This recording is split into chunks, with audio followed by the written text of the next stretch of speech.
તો જય દ્વારકાધીશ મિત્રો, તમને એમ થતું હશે કે સવારમાં વિડીયો ઉતારે છે, અંધારા જેવું છે. હા, તો સવારમાં જવાનું હતું પહેલુંની જાન લઈને થોડુંક દૂર જવાનું હતું, એટલા માટે સવારમાં વહેલું જવું પડ્યું હતું. અને સવારમાં મને મહેમાન ભેગા થઈ ગયા હતા. બધાને જય શ્રી કૃષ્ણ ચાલતું હતું સવારમાં બધાને.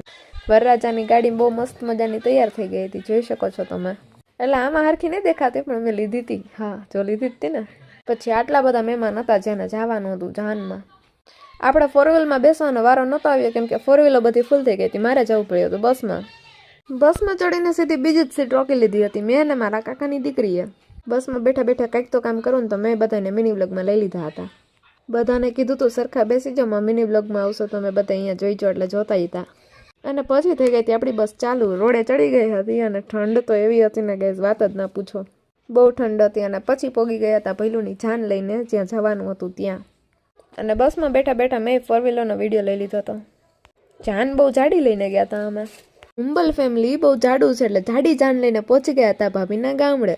સવારમાં મળી ગયો તો ચા ગાંઠિયાનો નાસ્તો, ને નાસ્તો કરીને આપણે પછી વયા ગયા હતા થોડુંક ચાલવા. એટલે કે ઉતારે પહોંચી ગયા હતા. ઉતારે જઈને થોડોક ફોટોશૂટ કર્યો. અને આ છે અભીર અને આ છે નિર્વા. આ બંને ભાઈ બહેનનું એવું ભળે કે બેને રોવું આવે તો બેન સાથે આવે, ને હસવું આવે તો બેન સાથે આવે. પછી અમે છાબ લઈને પહોંચી ગયા હતા. ત્યાં સામે પક્ષવાળા છાબ વધાવતા હતા.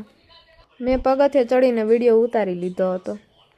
અમારા બીજા બહેનો બધા તૈયાર થતા હતા અને ઘણા જોતા હતા. અને પછી આવી ગયા તો પહેલો જાન લઈને. દેકારો ને બહાટી બોલાય તે બગડા સરટી આવતી હતી ત્યાં તો. અને મેં કીધું ને હું પગથિયે ચડી ગઈ હતી, તો પગથિયે ચડીને આ વિડીયો લીધો હતો.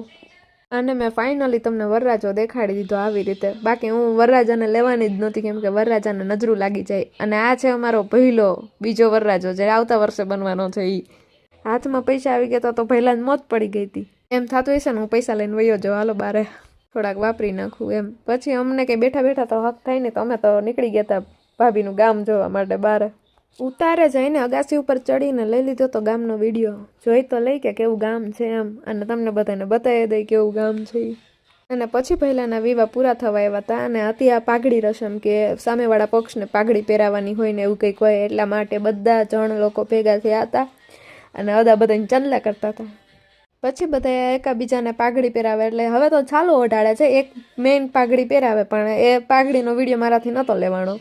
પછી મોટા બાપુ ને બધા ભાઈઓને એકાબીજાને સામે બધાને છાલ ઓઢાડીને સન્માન કરે એવું હતું. આ છે વરરાજાના ભાઈ ડોક્ટર કાનાભાઈ. પછી હું ફરી પાછી બહાર જવાની હતી ને, એટલે મેં વિડીયો ઉતારી લીધો બધાનો એક સાથે. આ ભાઈ અમારે આવતા વર્ષે વરરાજા બનવાના છે. પછી થઈ ગઈ ભાભીની વિદાય. હવે મળશું આપણે